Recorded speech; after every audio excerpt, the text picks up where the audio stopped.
সম্মানিত দর্শক শ্রোতা, আজকে আমরা যে বিষয়টি নিয়ে কথা বলবো সেটি অত্যন্ত গুরুত্বপূর্ণ একটি বিষয়, আর সেটি হলো পবিত্র জিলহজ মাসের শুরুর দিক দিয়ে যে আমলগুলো আছে এগুলো সম্পর্কে।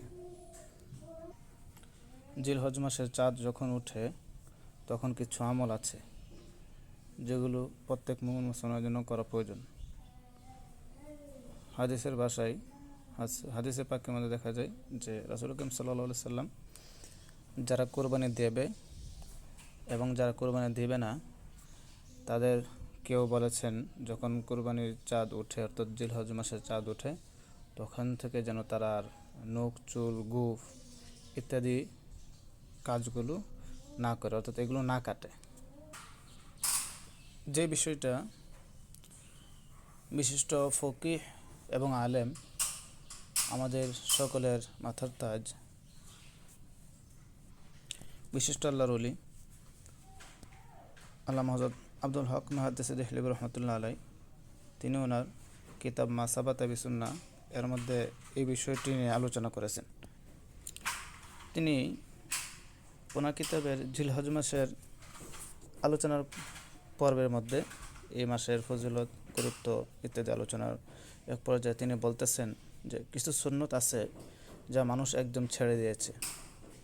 যে ব্যক্তি ফরজ হোক বা নফল হোক কোরবানির ইচ্ছা করে তার জন্য কোরবানি না দেওয়া পর্যন্ত চুল নখ এগুলি কাটা উচিত নয়। তিনি এখানে হাদিস শরীফের একটি উদ্ধৃতি নিয়ে এসেছেন যেটা ইমাম মুসলিম রহমতুল্লাহ আলাই তিনি ওনার কিতাবের মধ্যে আলোচনা করেছেন বা বর্ণনা করেছেন। রাসূল সাল্লাল্লাহু আলাইহি ওয়াসাল্লাম তিনি হাদিসের মধ্যে ইরশাদ করেছেন, দেখুন এখানে আমরা স্ক্রিনের মধ্যে দেখতে পাচ্ছি, আন উম্মি সালমাতা রাদিয়াল্লাহু আনহা আন্নাহা ক্বালাত ক্বালা রাসূলুল্লাহ সাল্লাল্লাহু আলাইহি ওয়াসাল্লাম ইযা দাখালাল আশরু ওয়া আরাদা বা'দুকুম আইয়ুদহিয়া ফালা ইয়ামাসসা মিন শা'রিহি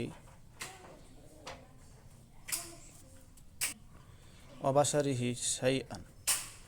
অর্থাৎ হযরতে উম্মে সালমা রাদিয়াল্লাহু আনহা থেকে বর্ণিত, তিনি বলেন যে হযরতে রাসূল করিম সাল্লাল্লাহু আলাইহি ওয়াসাল্লাম বলেন, যখন জিলহজ মাসের প্রথম দশক শুরু হয় অর্থাৎ চাঁদ ওঠে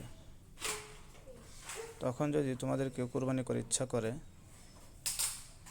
তাহলে সে যেন চুল নখের কিছুই না কাটে। অন্য বর্ণনা এসেছে ফালা ইয়াখুযান্না শা'রান ওয়ালা ইয়াকলিমান্না যুফরান, অর্থাৎ তাহলে সে যেন চুল বা নখ যা আছে এগুলো না কাটে। তাহলে আমরা এখান থেকে বুঝতে পারলাম যে যারা কুরবানি দেবে তাদেরকে এখানে নখ চুল গোঁফ বা শরীরের অঙ্গ অন্যান্য যে চুলগুলো আছে নাভির নিচের চুল এগুলো না কাটার জন্য বলা হয়েছে। কিন্তু এটা তো গেল যারা কুরবানি দেবে তাদের ক্ষেত্রে, যে তারা চাঁদ ওঠার পর থেকে নিয়ে ঈদের আগ পর্যন্ত নখ চুল গোঁফ এগুলো কাটবে না। তাহলে আমরা এই হাদিসের দিকে খেয়াল করি, স্ক্রিনের মধ্যে যে হাদিসটা এখানে লক্ষ্য করা যাচ্ছে, এখানে আমরা খেয়াল করি যে হলুদ কালারের লেখাটা এটি আবু দাউদ শরীফের হাদিস।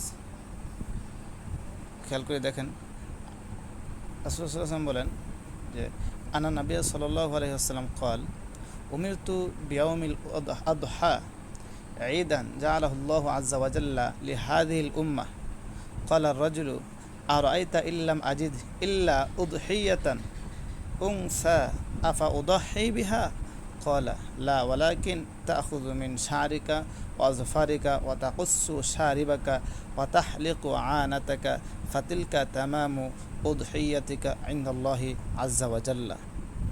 আসুন আমরা এই হাদিস শরীফের অর্থটা খেয়াল করে দেখি। আব্দুল ইবনে আমর ইবনে আস রাদিয়াল্লাহু তাআলা থেকে বর্ণিত যে রাসূল করিম সাল্লাল্লাহু আলাইহি ওয়াসাল্লাম বলেন, আমি কুরবানির দিনকে ঈদ উদযাপন করতে নির্দেশপ্রাপ্ত হয়েছি।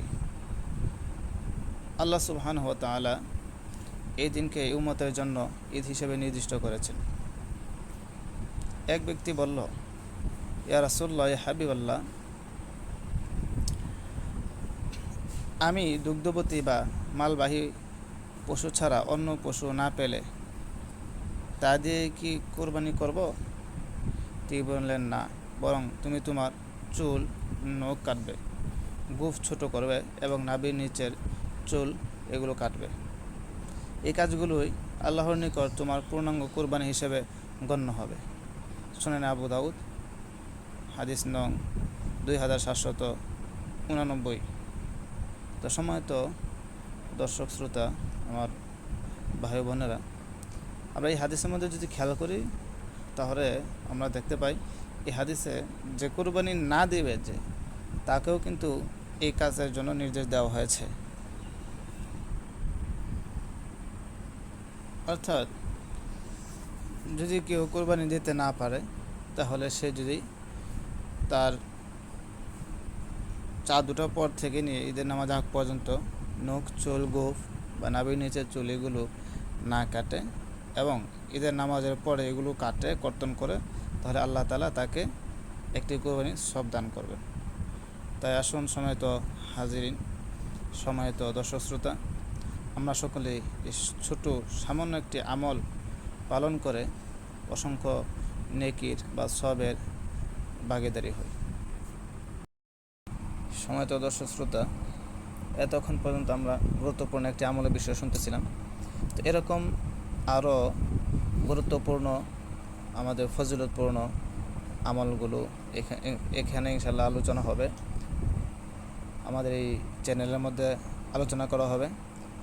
তাই আপনাদেরকে অনুরোধ করব, আপনারা এই মাসআলাগুলো, আমাদের দৈনন্দিন জীবনের মাসআলা, বিভিন্ন আমলের ফজিলত ইত্যাদি এই বিষয়গুলো জানার জন্য আমাদের এই চ্যানেলটি অবশ্যই সাবস্ক্রাইব করে আমাদের সাথে থাকবেন এবং ভিডিওটি যদি ভালো লাগে তাহলে আপনারা এটাকে একটি লাইক এবং শেয়ারের মাধ্যমে আমাদেরকে উপকৃত করবেন। এরকম আরও আপনাদের কাছে যে বিষয়টা ভালো লাগে, যে বিষয়টা আপনাদের জানার থাকে, সেই বিষয়টাও আমাদেরকে কমেন্ট বক্সে জানিয়ে রাখতে পারেন। আসসালামু আলাইকুম রহমতুল্লাহ।